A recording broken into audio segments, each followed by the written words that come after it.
As I mentioned, change management, one of the probably the easiest ways to bring in change is by making the UX as simple and as gamified as possible. So a UX designer should be actively involved in building the designing the experience of the users while using it.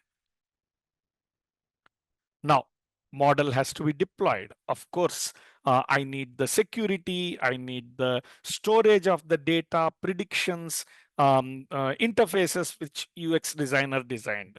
And I need a lot of infrastructure planning.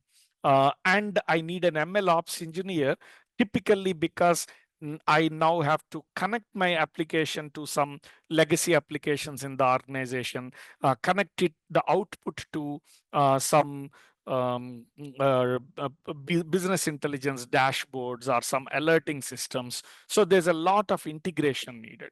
So I need security engineer, I need a ML ops engineer for these connections, I need a infrastructure management person, and of course I need the process expert here just to ensure that the people are getting the right information at the right time so that the workflow goes smoothly, both the people and the model. Okay. And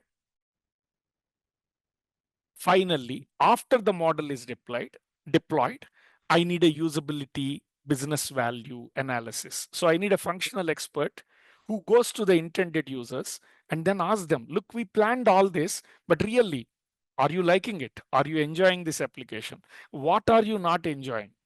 Of course, you'll design a survey. You don't manually go and ask, but someone has to analyze all of this and decide what improvements are needed for the next version.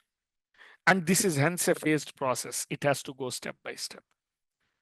Each phase, you bring in some changes. Now you see, model is one small part of the entire AI ecosystem. And ML engineer and AI architect are very important, but so is a functional expert, so is a data engineer, so is the legal team, so is the process expert, so is everyone else. So as the AI problems get more complicated, the teams get more diverse.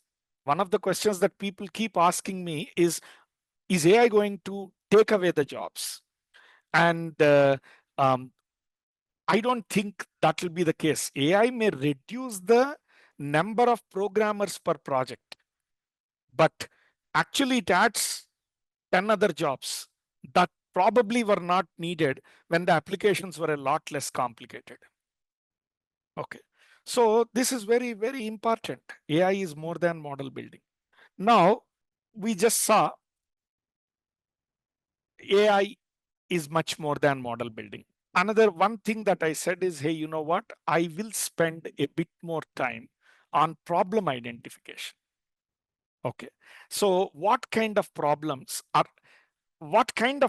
is secondary? How should you go about identifying the problems? And most companies are following a wrong process, in my opinion. And I want to first talk about the wrong process and tell you why I think it's wrong process, and then show you what I believe is the right process.